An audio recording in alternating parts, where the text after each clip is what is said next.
Nah ini maksudnya saya, ini fikih ya. Fikih itu wilayahnya, makanya jadi ahli fikih itu susah-susah gampang. Jenengan jangan hanya berpikir protes dengan ketentuan fikih, mengkaji yang sebanyak-banyaknya itu tadi.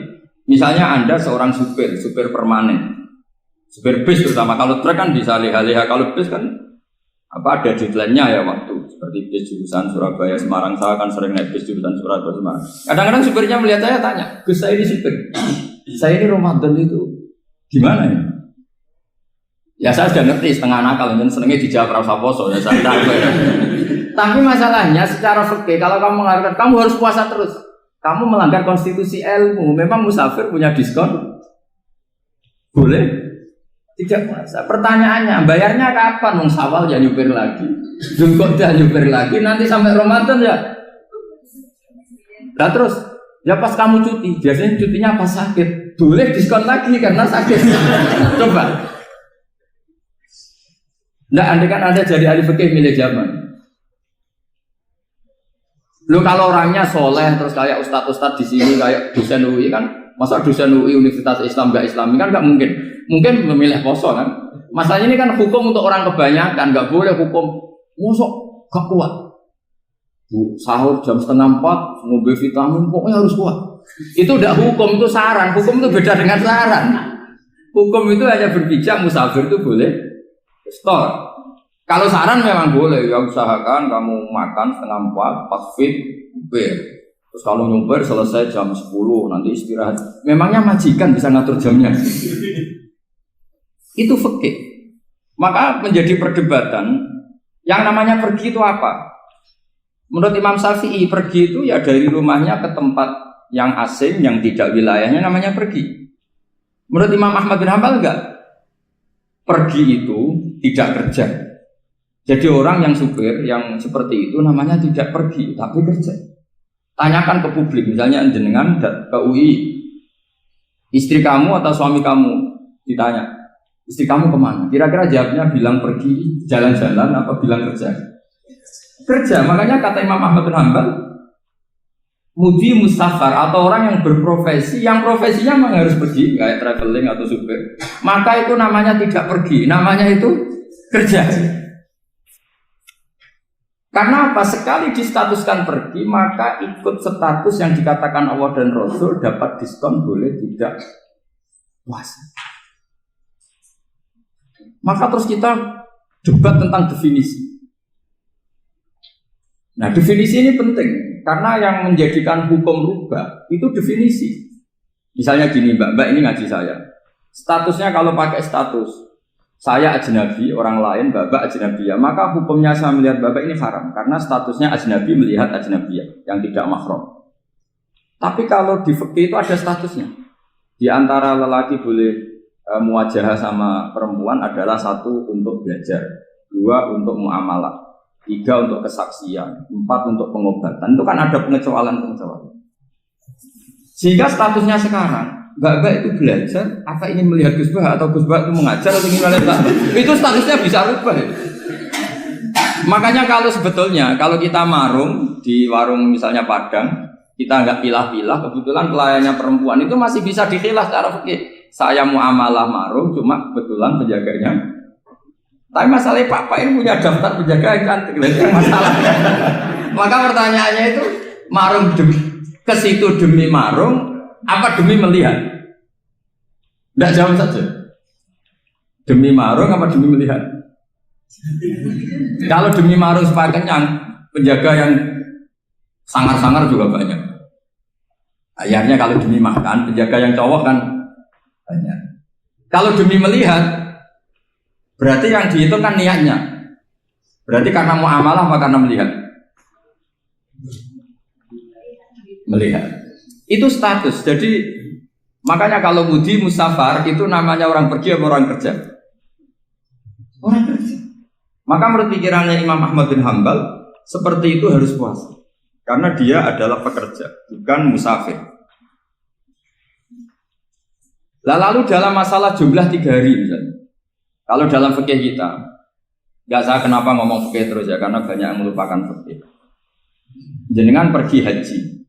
Zaman Nabi haji itu jamak dan qashar terus. Padahal hajinya Nabi itu, haji itu minimal kan berapa hari minimal itu? 9, 10, 11, 12. Sebenarnya haji itu minimal hanya 4 hari. Karena 13 Dzulhijjah bisa nafar apa? Awal. Kalau nafar awal berarti nggak ada kewajiban nafar sani. Berarti yang wajib betul kan 9, tanggal 9 wukuf di Arafah, terus 10 biasanya ifadah sama balang jumroh apa? Akobah, terus 11, 12 itu kan sudah boleh cabut karena apa? Nafar apa? Awal. Berarti nggak usah nafar apa? Sani. Berarti hanya berapa? 4. Tapi Nabi haji di Mekah Medina itu sampai 40 hari karena perjalanan. Pertanyaannya ketika Nabi menjamak dan mengqashar itu cara Imam Syafi'i lis safar. Karena Nabi orang Medina datang ke Mekah dengan jarak 460 kilo, maka Nabi boleh jamak dan qashar. Jadi pikiran Imam Syafi'i, jamaknya Nabi itu lis safar karena pergi. Cara pikiran Imam Malik enggak, jawabnya Nabi itu lin nusuk. Nabi menjamak sholat itu karena melakukan ibadah haji. Efeknya adalah orang Mekah kalau haji itu cara Imam Malik meskipun jaraknya dekat boleh apa? Boleh apa? Qashar, boleh jamak qashar. Lalu terus ada pertanyaan fikih lagi. Lalu jamak qashar itu karena pergi apa karena masyaqqah? Karena repot. Coba kalau sampean kira-kira jawab. Misalnya kita orang kaya bawa uang 1 miliar naiknya Alphard, ada supirnya, ada ajudannya. Pergi di jarak 100 kilo. Masyaqqahnya kan tidak ada sama sekali, apalagi di tol kebetulan nggak macet. Kira-kira boleh jamak nggak? Boleh Gus karena pergi, tapi kan nggak ada repotnya sama sekali. Dibanding misalnya yang ngebis bawa beras 1 pintal gitu kan, udah gitu suruhan orang lagi kan pusing. Maka fikih ini untuk memberi hukum itu kalau fikih itu menstatuskan dulu. Ini orang boleh jamak itu karena masyaqqah apa karena safar. Lalu kalau setelah karena safar itu karena jaraknya apa tingkat masyaqqahnya. Kalau karena jaraknya ya tidak juga. Tidak juga gini maksudnya. Mungkin Anda tidak pernah terpikir begini. Kalau saya mau ke Jakarta, kemudian sampai Purworejo itu sudah waktu zuhur. Saya boleh nggak zuhur di situ sama saya? Boleh kan? Padahal perjalanan saya belum capek. Hanya nunggu boleh jamak itu setelah kita menempuh jarak itu apa menuju, sedang menuju dan niat. Sedang menuju dan niat. Misalnya saya mau ke Jakarta, saya orang Sleman mau ke Jakarta, itu sampai mana itu Magelang itu sudah boleh jamak kan? Boleh nggak? Boleh karena saya mau ke. Nah pertanyaan secara fikih mungkin ada tidak terlintas. Ternyata ditelepon sama istrinya nggak jadi pergi. Padahal sholatnya kadung di jamak, zuhur dan asar. Apakah setelah di rumah sholat lagi? Sama nggak pernah mikir gitu. Karena tidak nekuni fikih. Jadi orang fikih itu sudah pusing, makanya jangan diprotes terus. Kita ini sudah pusing, tapi orang itu enak aja protes terus.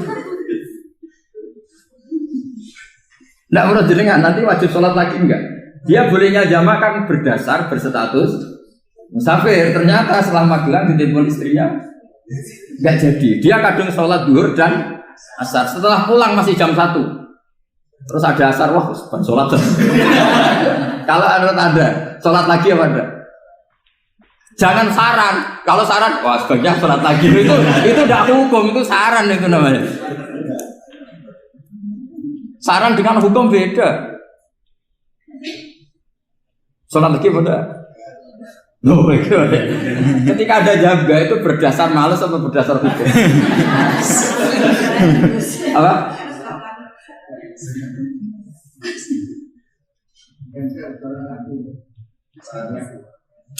Nah kalau Anda sholat lagi, pertanyaannya gini, Allah itu tidak punya tradisi mewajibkan 2 kali. Pertanyaan fikihnya mesti gitu. Dan saat Anda di Magelang menjamak itu melakukan sesuatu yang disahkan oleh agama. Berarti pas Anda jamak zuhur asar, sesuatu pas melakukan itu kan berstatus sah dan boleh. Meskipun setelah itu ada masalah, istri kamu nelpon terus pulang. Tapi pas itu kan sudah dinyatakan oleh malaikat sah, Anda sudah zuhur dan asar. Kalau melihat itu tidak wajib mengulang. Tapi bisa saja malaikat ada yang usil. itu sah karena Anda berstatus musafir. Berhubung status Anda hilang, maka poin Anda sudah sholat juga hilang. Kamu milih fikih yang mana?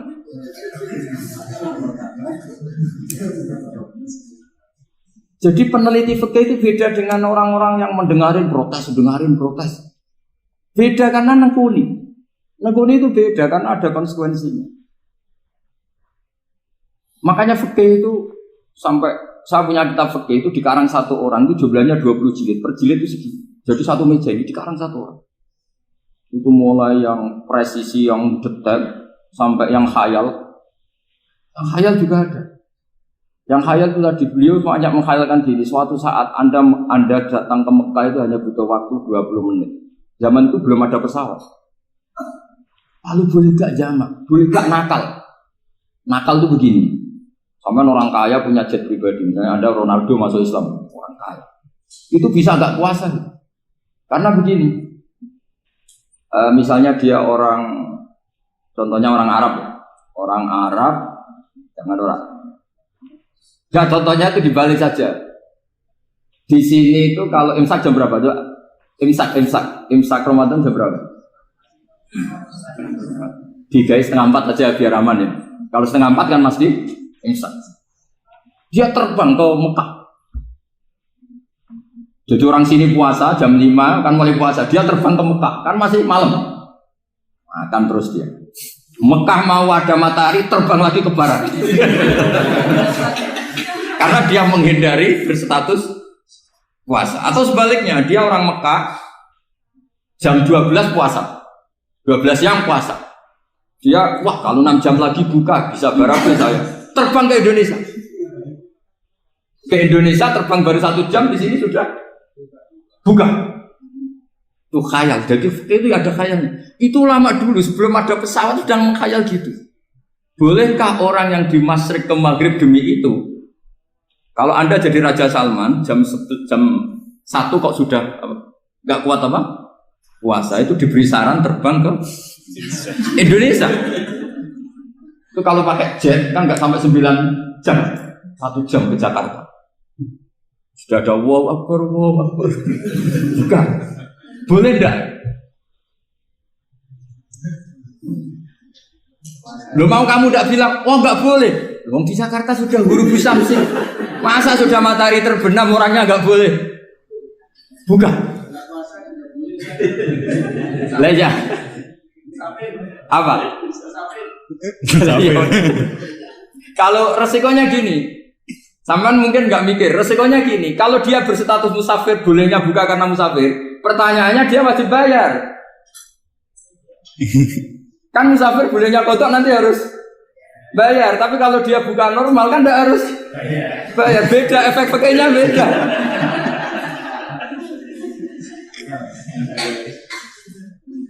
Sama jangan protes, Gus Baik gimana mau ngaji mana tidak senang. Ini kan ngajinya para dosen, para pegawai. Jadi harusnya itu jadi mufti, ngaji untuk jadi mufti. Bukan ngaji untuk mendengarkan. Jadi makanya saya mohon jangan sering protes sama ulama. Ulama sudah pusing. Karena efek-efek hukum itu tidak gampang. Kayak tadi misalnya, kalau dia boleh buka atas nama musafir, resikonya wajib bayar. Masalahnya Raja Salman ini mau enggak gitu. Dia inginnya. Maka pertanyaannya itu kitab yang milik saya tadi yang 20 jilid tadi. Ulama itu mulai dulu sudah membayangkan bagaimana kalau suatu saat ada satu kendaraan. Kenapa ulama bisa membayangkan itu? Karena ada buruk. Meskipun mereka enggak numpak buruk, hanya Rasulullah, tapi kan bisa membayangkan ada toyul waktu. Waktu itu bisa dilipat. Karena ulama dulu ahli astronomi, jadi bumi itu bulatnya gini, muternya gini. Berarti suatu saat ada satu ilmu di mana orang ngambil satu posisi terus melewati toyul waktu, ngalami lintasan waktu. Mulai dulu itu sudah dibicarakan. Pertanyaannya lalu status orang ini kayak apa? Misalnya tadi orang Mekah ingin cepat buka terbang ke Indonesia.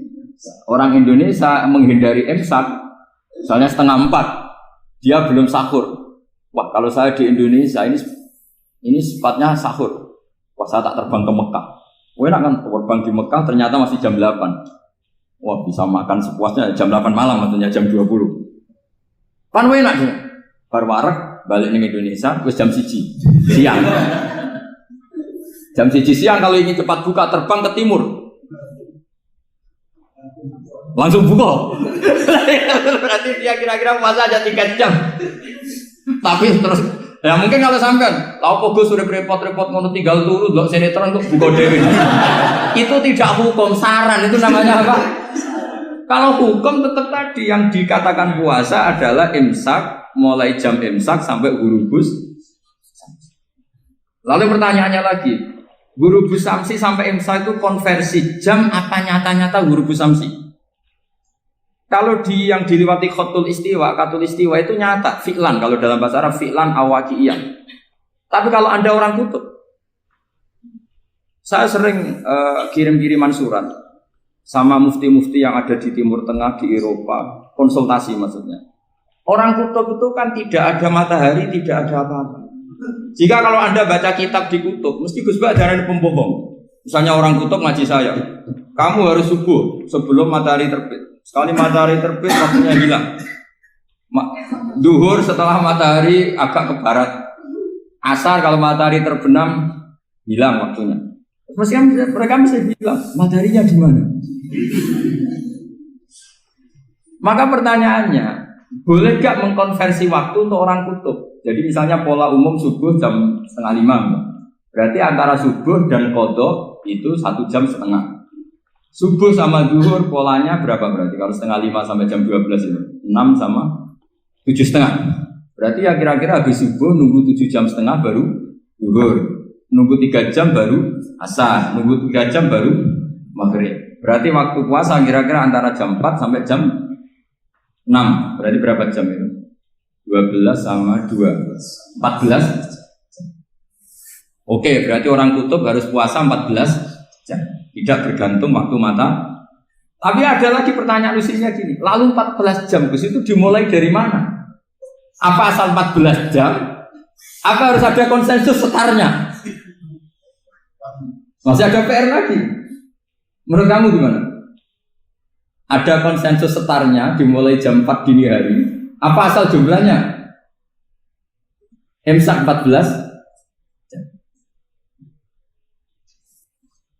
Mikir lagi kan? Itu di Denmark itu ada satu musim di mana siang terus sampai sekian bulan. Siang terus sampai orang sana itu capek. Kenapa ada siang terus? Logikanya kan tadi bumi itu saya juga belajar falak, belajar astronomi. Kalau tepaan kamu di sisi yang barat agak utara atau agak selatan, matahari ini nyentrong terus. Sehingga bumi molak-malik ya kamu kesentrong terus karena kita ini kan tepaan di katulis istiwa, di khotul istiwa. Sebenarnya khotul istiwa itu bahasa Arab dari kata khotul istiwa. Khotun itu garis, istiwa itu tengah. Lah, Islam itu oleh Allah memang dipilih di tempat paling top yaitu Mekah. Mekah Ka'bah itu surratul ardi. Jadi sebelum ditemukan ilmu astronomi itu Nabi sudah ngendikan Al-Ka'bah surratul ardi. Ka'bah itu pusarnya bumi. Sehingga di Ka'bah itu satu-satunya area yang terbebas dari medan magnetis. Karena dari utara dan selatan benar-benar di tengah. Maka potensi jam paling akurat di dunia itu ya hanya jam yang di Mekah itu. Karena apapun akuratnya teknologi di Amerika atau Jerman, karena jam itu dari logam tetap ketarik medan apa? Magnetis, entah berapa 00, tetap kena. Misalnya jam di Jerman, lebih dekat mana kalau Jerman? Mesti ketarik medan magnetis, entah berapa kadarnya. Karena materi jam dari logam. Sementara di Mekah karena di tengah itu terbebas dari medan apa? Nah, sehingga yang segaris dengan Mekah kayak Indonesia itu semuanya khotul istiwa. Nah kalau khotul istiwa normal itu artinya ya 12 siang secara umum ya 12. Sehingga ulama Indonesia kalau ngaji itu lebih gampang, lebih tidak dianggap bohong. Karena ya ada terbitnya matahari, ada zawalus syamsi, ada hurubus syamsi. Coba kalau kitab itu Anda baca di kutub utara sama kutub selatan, murid kamu bingung semua. Ini gimana Ustadz? Tidak ada matahari kok semuanya diukur pakai matahari. Lalu pertanyaannya dikonversi kan? Pertanyaannya kalau dikonversi pakai apa? Asal 14 jam apa harus sepakat dimulai jam berapa? Milih mana? Milih sepakat. Pertanyaannya kalau sepakat, ukurannya siapa yang jadi ahlul halli wal aqd?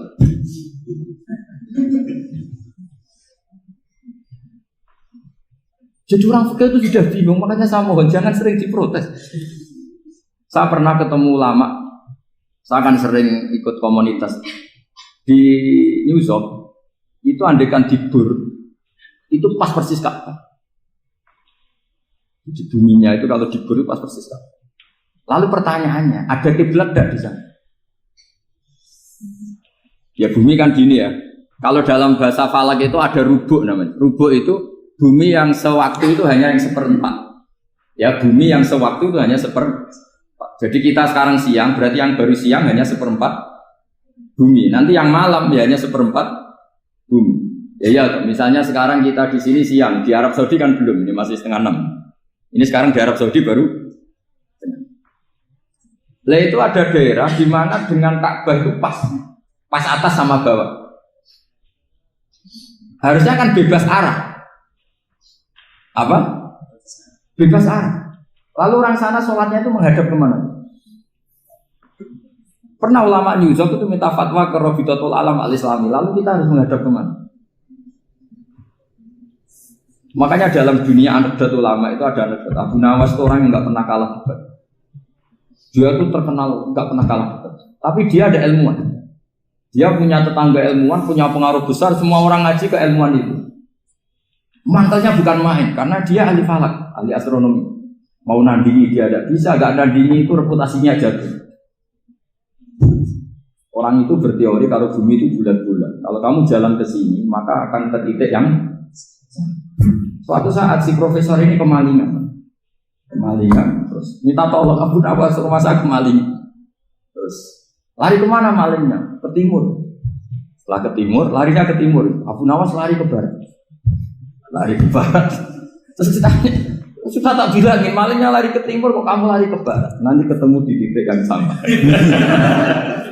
Sebenarnya itu profesornya mangkel. Oh kamu nyindir loh.